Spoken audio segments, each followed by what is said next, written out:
Nos toca exponer un tema relacionado con la extinción de las obligaciones, que es la transacción. De acuerdo al Código Civil colombiano, en su artículo 2469, definir transacción es un contrato en que las partes terminan extrajudicialmente un litigio pendiente y precaven un litigio eventual. Si acudimos a la Corte Suprema de Justicia, en sentencia del 6 de mayo de 1966, define la transacción como, comillas, la convención en que las partes, sacrificando parcialmente sus pretensiones, ponen término en forma extrajudicial a un litigio pendiente y precaven un litigio eventual. Por lo tanto, es un acto jurídico bilateral por el cual las partes, haciendo concesiones recíprocas, extinguen obligaciones litigiosas o dudosas.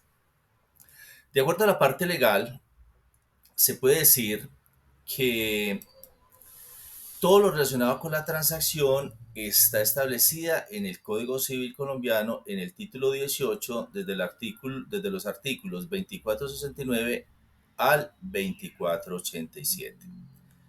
Las partes, de acuerdo con el artículo 2470 del Código Civil, deben gozar de plena capacidad para obrar. La representación, si alguna de las partes están mediante representación, no sirve solamente el mandato, se requiere un poder especial, es decir, una autorización expresa que confiere a esta facultad el mandatario, y debe ser por escrito. En cuanto a los elementos esenciales, de acuerdo con la sentencia de la Corte Suprema de Justicia del 19 de febrero de 1945, se tienen los siguientes elementos de la transacción. En primer lugar, debe existir una diferencia litigiosa.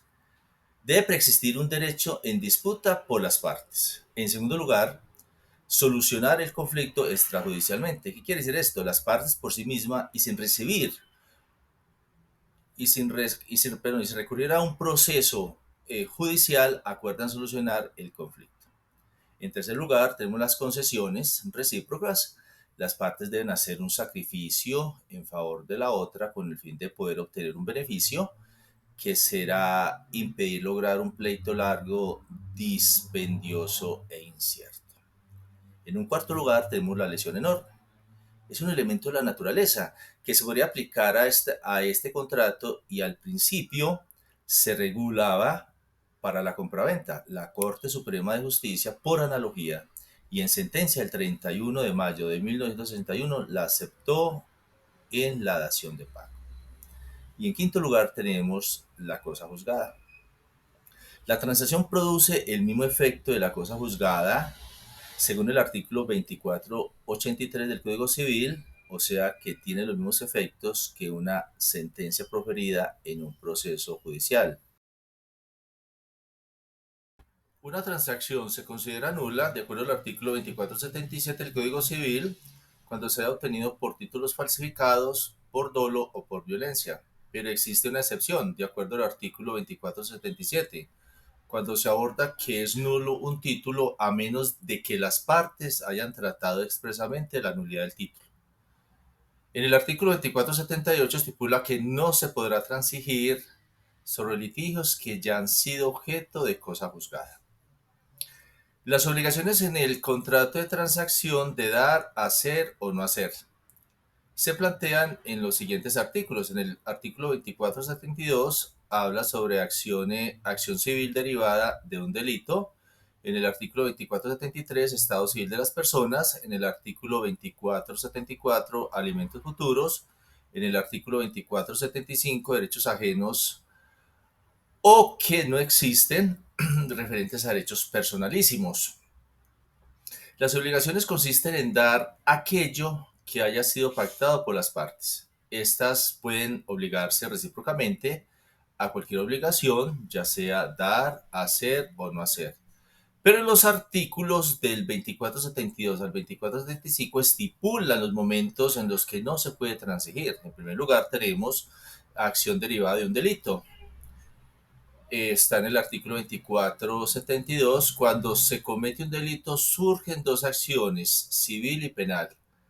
Se puede transigir en el ámbito civil, mas no en el ámbito penal. En un segundo lugar, estado civil de las personas. El artículo 2473 lo relaciona. De acuerdo con sentencia de la Corte del 13 de septiembre de 1968, no se puede transigir sobre el estado civil de las personas. Sí se puede hacer sobre los derechos patrimoniales derivados de estos, pues tiene la capacidad de disposición. En un tercer lugar, sobre alimentos futuros, en el artículo 2474, no es una prohibición absoluta, ya que estipula como requisito para poder realizar este contrato la aprobación judicial previa en pro de mantener la protección del menor. En un cuarto lugar, sobre los derechos ajenos o derechos que no existen, el artículo 2475, en concordancia con el artículo 2470, se debe tener la capacidad de disposición del bien al momento del contrato, con relación al poseedor de un derecho. El artículo 2479 dice que no se puede alegar este contrato contra en que en verdad le compete dicho derecho. En quinto lugar, sobre los derechos personalísimos, estos están sustraídos de cualquier convención, por lo tanto no se pueden transigir.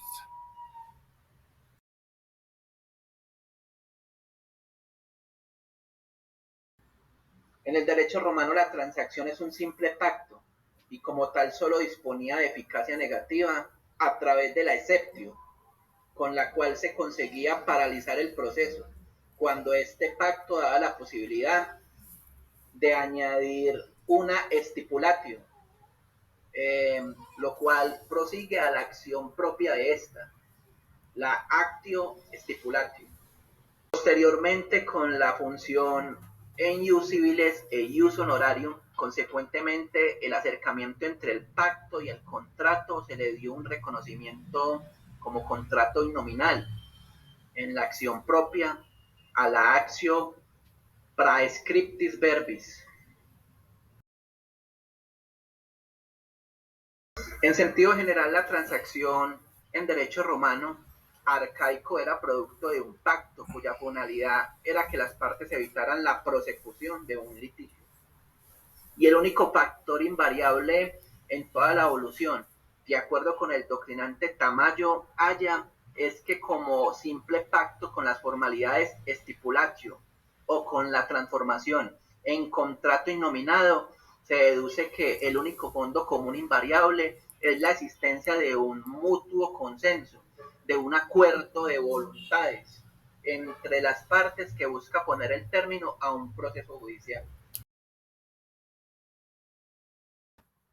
Nuestro segundo doctrinante es el doctor Bonimento Fernández. Con su doctrina critica la definición del código, pues no hace mención de las necesarias condiciones que debe hacer las partes con el fin de extinguir las obligaciones.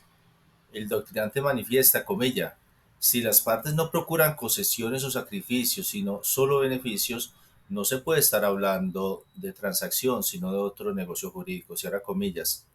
El profesor en su doctrina excluye de esta figura los actos de los cuales solo existe un allanamiento o desistimiento. La doctrina del doctor Bonivento considera que el contrato de transacción es oneroso, ya que las partes realizan las concesiones reportando utilidad producto del sacrificio que representa para cada uno de ellas gravarse en favor de la otra. La doctrina considera la transacción como conmutativa por el hecho de haber una reciprocidad en las concesiones, que si bien nos exigen que sean visiblemente equivalentes, por lo menos que las partes se hayan puesto de acuerdo en ellas y que estén de acuerdo en su concordancia y equivalencia.